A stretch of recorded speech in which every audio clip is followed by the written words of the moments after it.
मैं चित्तौड़गढ़ बोल रहा हूं, त्याग और बलिदान का प्रतीक। हां, मैं वही चित्तौड़गढ़ हूं जो कभी मेवाड़ की राजधानी हुआ करता था। मैं मेवाड़ की राजधानी रहा, लेकिन मैं कभी किसी के अधीन नहीं रहा। मेरी मिट्टी के कण कण में शौर्य और बलिदान की खुशबू आती है। मैं शक्ति, भक्ति, त्याग और बलिदान की धरती के रूप में जाना जाता हूं। मैं वही हूं जिसके आंचल में महाराणा प्रताप खेले, सती मीराबाई ने भगवान की भक्ति की और तो और चित्तौड़गढ़ की रानी पद्मिनी ने अपनी लाज बचाने के लिए जौहर किया था। मेरा जन्म आज से लगभग 1500 साल पहले मौर्य वंश के शासक चित्रांगन मौर्य ने करवाया था। उस समय मैं चित्रकूट के नाम से जाना जाता था। जब खिलजी के बेटे हिजर खां ने राज किया तब मेरा नाम हिजराबाद रखा गया था। उसके बाद राणा कुंभा के काल में चित्तौड़ के नाम से मुझे जाना गया। मैं एशिया महाद्वीप का सबसे बड़ा दुर्ग हूं। अगर आप मुझ पर विजिट करते हैं तो मैं पूरे 13 किलोमीटर की परिधि और 700 एकड़ जमीन के ऊपर में बसा हुआ हूं। एक समय था जब मेरे अंदर छोटे बड़े करके 113 मंदिर थे, 84 पानी के कुंड बने हुए थे और 8 भव्य महल बने हुए थे। लेकिन जब मुगलों ने मुझ पर आक्रमण किया तो मुझे बुरी तरह से तहस नहस कर दिया गया। यदि आज मेरी बात की जाए तो मैं देखने में खंडहर ही बचा हूं और मुझे सुनने के लिए एक सुंदर सा इतिहास और खाने में मेरे यहाँ के सीताफल बड़े प्रसिद्ध हैं। 7वीं सदी से लेकर 9वीं सदी तक मेरे ऊपर चंद्रगुप्त मौर्य के वंशजों ने राज किया और उसके बाद सूर्यवंशी राजाओं का राज रहा, जिसमें बप्पा रावल, राणा सांगा, राणा रतन सिंह, महाराणा कुंभा जैसे पराक्रमी राजाओं ने राज किया। इनमें सबसे ज्यादा राणा कुंभा ने सबसे ज्यादा 35 साल राज किया, जिन्होंने कुंभलगढ़ बसाया। 9वीं शताब्दी से लेकर 16वीं शताब्दी तक मेरे ऊपर मुगलों ने 27 बार आक्रमण किए, जिसमें से 24 आक्रमण राजपूत सेना ने जीते और 3 हमले में मुगल विजयी रहे और उन्हें 3 मुकाबलों में से 2 मुकाबलों में यहीं की मेवाड़ राजवंश की आभा मेवाड़ की महारानियों ने जौहर किया। आप कभी मुझे निहारने आएंगे तो मेरे किले पर जाने के लिए 7 दरवाजे बने हुए हैं, जिनके नाम है पाडल पोल, दूसरा है भैरव पोल, तीसरा हनुमान पोल, गणेश पोल, लक्ष्मण पोल, जोड़न पोल, श्री राम पोल, पारस्परिक कलाकृति। ये 7 दरवाजे हैं। इनका निर्माण राणा कुंभा ने करवाया था। जो मुख्य दरवाजा है वह युद्ध के मैदान की तरफ है, जिसको सूरज पोल के नाम से जाना जाता है। जैसे ही आप किले की चढ़ाई पूरी करते हैं तो आपको सामने की तरफ कुंभा महल दिखाई देगा। ये वही महल है जिसमें महाराणा प्रताप के पिता उदय सिंह का जन्म हुआ था और वहीं मां पन्नाधाय ने उदय सिंह की रक्षा के लिए अपने बेटे चंदन सिंह का बलिदान भी दिया था और अपने बेटे की मौत के वियोग को अपने सीने में दबाकर उदय सिंह को लेकर कुंभलगढ़ पहुंच गई थी। इस महल में एंटर होते ही अस्तबल दिखाई देता है, जहां राणा कुंभा के 7 घोड़े बंधा करते थे और सामने ही झरोखे बने हुए हैं, जहां से राणा भगवान सूर्य के दर्शन करने के बाद ही अन्न जल ग्रहण करते थे। और जिस दिन मौसम खराब होने की वजह से सूरज नहीं निकलता था तो उसके लिए 50 किलो सोने का सूरज बनाया गया था, जिसकी पूजा करके ही अन्न का दाना ग्रहण करते थे। इस महल में 2 भाग बने हुए हैं, जिनको जनाना और मर्दाना के नाम से जाना जाता है। इसमें जनाना में रानियां रहती थी और मर्दाना में पुरुष रहा करते थे।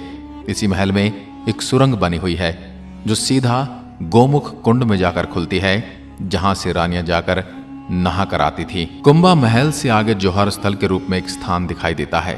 मेरे सीने में जौहर के रूप में समाया वह दर्द है जिसे सदियों तक भुलाया नहीं जा सकता। 13वीं शताब्दी के अंदर अलाउद्दीन खिलजी ने मुझ पर आक्रमण किया था। आपको पता है कि वह किले की चढ़ाई करके युद्ध नहीं जीत सकता था, तो उसने किले के चारों तरफ 6 महीने तक घेरा डाल रखा था।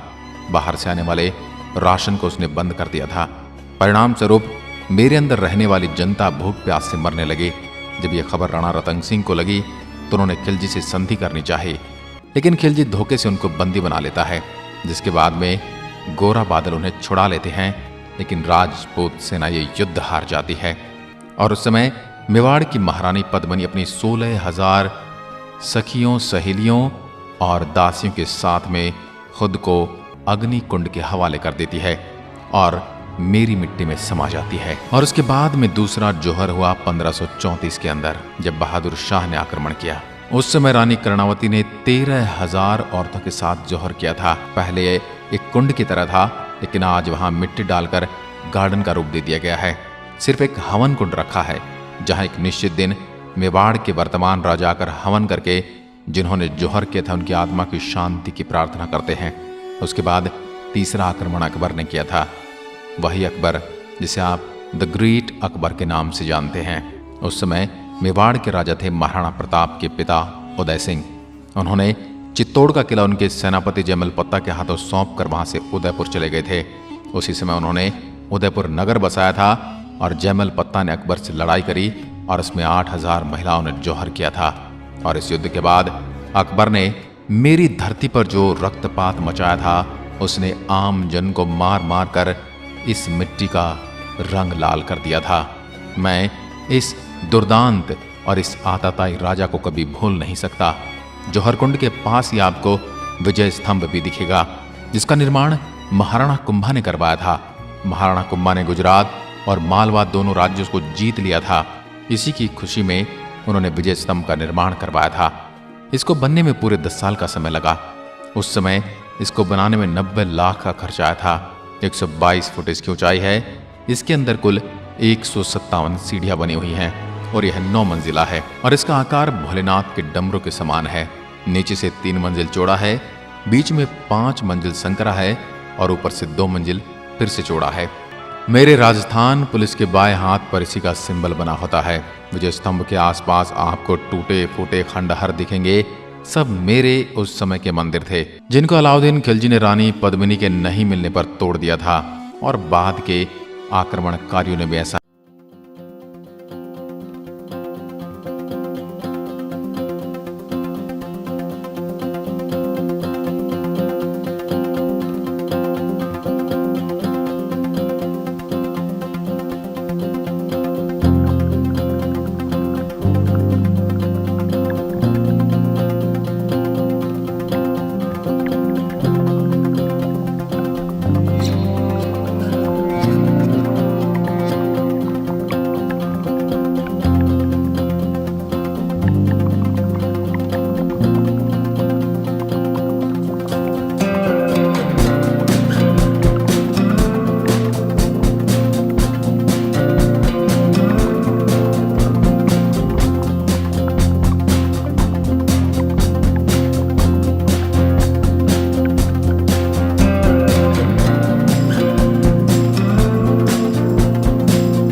थोड़ा आगे चलने पर पानी के बीच में आपको एक महल दिखाई देता है जिसे पद्मिनी महल कहते हैं और जिसको समर पैलेस के नाम से भी जाना जाता है। गर्मी के समय में 4 महीने रानी पद्मिनी इसी महल में रहती थी, क्योंकि उस समय एसी या कूलर तो होते नहीं थे, जो गर्मी के कारण यह जल महल बनाया गया था। वहीं आपको एक और महल देखने को मिलता है, जिसमें रानी पद्मिनी अपनी दासियों के साथ रहती थी, जो 3 मंजिला था, लेकिन आज खंडहर है। रानी पद्मिनी जल महल में नाव के द्वारा जाया करती थी और उस समय लकड़ी की नाव होती थी। आज के समय में मेरे यहाँ सरकार ने गार्डन बना दिया है, जिसमें आपको हर तरह के गुलाब के फूल मिल जाएंगे। थोड़ा आगे चलने पर आपको भीमकुंड दिखाई देता है। ऐसा कहा जाता है कि राजा महाराजा के शासन से पहले यहाँ पांडव आए थे और उस जगह पर भीम ने अपने पैर से पानी निकाल दिया था। उसको भीमकुंड नाम से जाना जाता है। थोड़ा आगे चलने पर आपको सूरज पोल दिखता है, जो दुर्ग में आने का पुराना रास्ता भी है। यह 1303 में खिलजी ने आक्रमण किया था। तब इसी गेट पर चढ़ाई की थी। इस रास्ते पर भी 7 गेट बने हुए हैं। जब खिलजी ने आक्रमण किया था तब उसने एक एक करके सारे गेट तहस नहस कर दिए थे, जिसमें से 6 गेट पूरी तरह से टूटे हुए हैं, लेकिन जो सूरजपोल गेट है वो बचा हुआ है। सूरज की सबसे पहली किरण इसी गेट पर पड़ती है और इसका नाम इसी वजह से सूरजपोल है।